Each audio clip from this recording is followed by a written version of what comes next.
we've got sort of a competing argument about reopening the country. You've got the economic side, of course, where people are just economically devastated.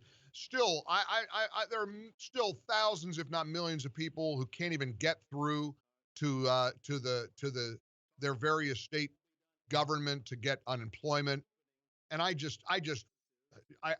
I'm in dread for some of those people who are going hungry. I mean, they can't even get food. They're going to food banks and relying on people to help them feed their kids. And then you've got, of course, the medical side, which I get it. I understand Fauci and I understand Birx and I understand all these health professionals who don't have to think about the economic impact. And what they have to do is say, how do we keep people as safe as possible? Well, you know how you keep people safe from exposure to a virus? You stay locked down in your house or your apartment for as long as possible.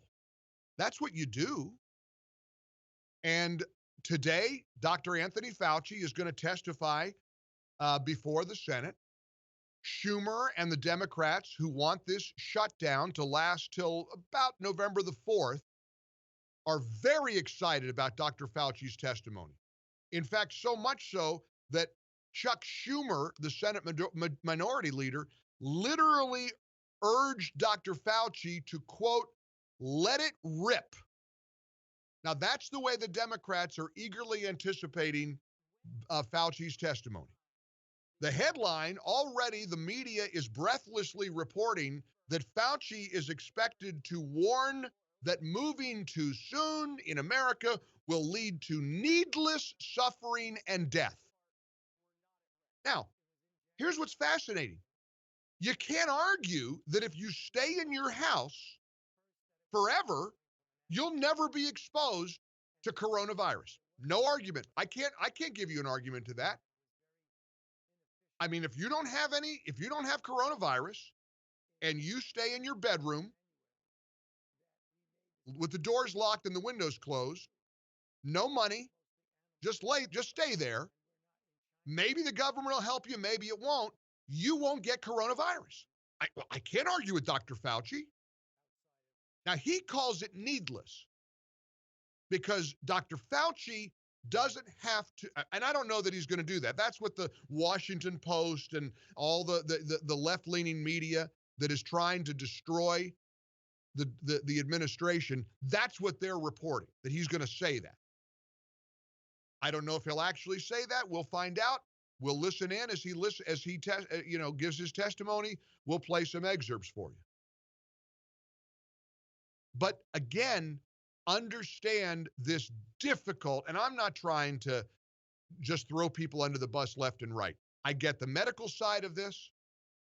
I get the economic side of this. I'm not somebody who's making a living, working day in and day out through this whole thing, who's oblivious to people who are not.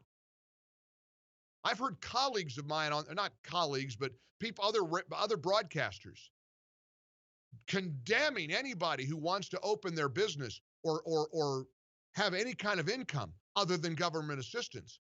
And I just scream every time at the radio or TV, yeah, but you're making a living. You don't know what it's like to lose everything. You have no idea what it feels like, what these people are experiencing.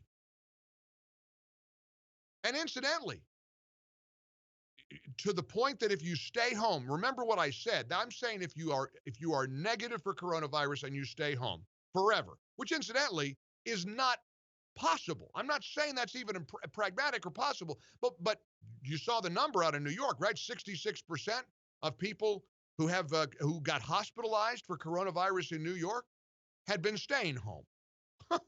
So, I mean, there really comes a point. That doesn't mean we get stupid and go rushing in and laying on top of each other. I met a pair of wonderful people yesterday at a business. One of the coolest businesses I think I've ever in a long time. Great people. And they're my kind of people. And both of them warm, gregarious people. And each of them wanted to shake my hand. And I love shaking hands. I'm a hugger. I'll give you a big hug. Not ready yet. And I feel so stupid saying to somebody, I'm so sorry. I'm not really ready to shake hands. I don't, these are people I've just met for the first time. They seem healthy. I've been told a million times you can be asymptomatic, have coronavirus, and spread it from person to person contact. Avoid handshakes. That's what they're telling us. Wear a mask when you're in close proximity to other people. So if you do have it, you don't give it to somebody else. Wash your hands a lot. We've heard this over and over and over and over. And listen, I'm not smart enough to reject all that advice. But be ready when Fauci starts talking about allegedly the needless death and suffering. You don't leave the house. You might be lucky and just lay there and die of old age in 100 years. You won't be exposed to anything bad if you stay in the house forever. And that's the debate. That's the ongoing conversation and the difficult decision that this president has to make, and that our government has to make. And yes, that the governors have to make these decisions. All right, get off my high horse here for a minute in the relieffactor.com studios where, listen, we just got some numbers this morning. People are listening to radio like never before, especially this format. Talk radio is booming. Look at what we've done so far. Listen, I know it's not like last year, and I didn't think it would be, but we're still doing great. 205 children are going to get a big gift basket, a goodie box, a care package from you. This is the Angel Tree Prison Fellowship campaign, and you will have such an incredible impact. I don't know. 205, our goal is 650 kids. I don't know if we're going to get there this year. We've never fallen short, ever. Last year, you sent 2,100 kids to summer camp with your $200 sponsorship. This year, we're bringing the summer camp to these children. These boxes, your one-time gift of $200, will have the opportunity to turn a child's life around. These are the children who are sons and daughters of American prisoners, people who are incarcerated in America. And your $200 gift supplies $150 in groceries. These are gift cards of great food for these children who in many cases are hungry. They're in impoverished neighborhoods. They're in low-income neighborhoods. They're living with their grandparents or maybe a foster family. You'll send them an awesome new Bible study materials, sports equipment like a brand new basketball or football or volleyball to play with, a note of encouragement. It's an amazing game changer for some of these kids who are in despair right now. These are the children who, through no fault of their own, have a parent in prison or jail. Won't you help us? Please go to MikeOnline.com. We've got 2 ways for you to give today because I really need you.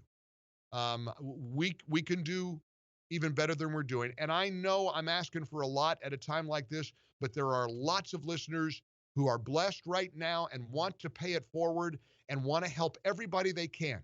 That's America. Every day we are treated with so many of the commercials and messages about lifting people up and helping people. Well, here's a great way right here on the Mike Gallagher Show for you to do that. Please go to MikeOnline.com. Click on the Angel Tree banner. It's toward the top of the page. It just takes a couple of minutes to make a secure online donation. Or if you'd like, we'll send you the link instantaneously. All you have to do is text the keyword kids to 1-800-655-6453. We'll send you back the link where you can just take a couple of steps and make a donation any level you can afford. 25, 50, 200. I keep fantasizing about somebody who's really blessed in life and maybe can give 1,000, 2,000. I really want to get that number up. You've never let us down. And again, last year from 2,100 kids, which was, we just couldn't stop talking about it for months. Today, we're at 205 children of a 650 child goal. Can you imagine changing 650 lives throughout America with a gift of hope and inspiration and love?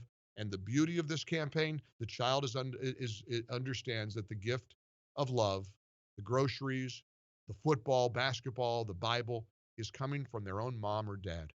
Boy, will that change their lives. Please go to MikeOnline.com, click on the Angel Tree Prison Fellowship banner towards the top of the homepage there. You'll see it. It's kind of in like a light peach color. It's right there toward the top of the page. Or just text the keyword kids to 1-800-655-6453. We'll send you back the link right away. Keyword kids to 1-800-655-6453. And thank you, thank you, thank you for your love, for your generosity, for your giving spirit, because you're going to change a lot of lives. There's the president yesterday talking about testing. The narrative has constantly been testing, testing, testing. All right. Well, how are we doing on testing? Yesterday at the briefing, the president addressed that very issue. 3 weeks ago, we were conducting roughly 150,000 tests per day. Now we're doing approximately 300,000 tests per day, a 100% increase, and it will go up substantially from that number. This week, the United States will pass 10 million tests conducted, nearly double the number of any other country. We're testing more people per capita than South Korea, the United Kingdom, France, Japan, Sweden, Finland, and many other countries. Of course, to the Trump-hating media, that's not leadership. Okay. Portions of our show brought to you by Fellowship Home Loans, 800-510-MIKE or fellowshiphomeloans.com. Fellowship Home Loans, welcome home. Your voice, your reaction coming up. Eugene is a Navy vet, a Black American, wants to weigh in on the media. We'll get his take and yours as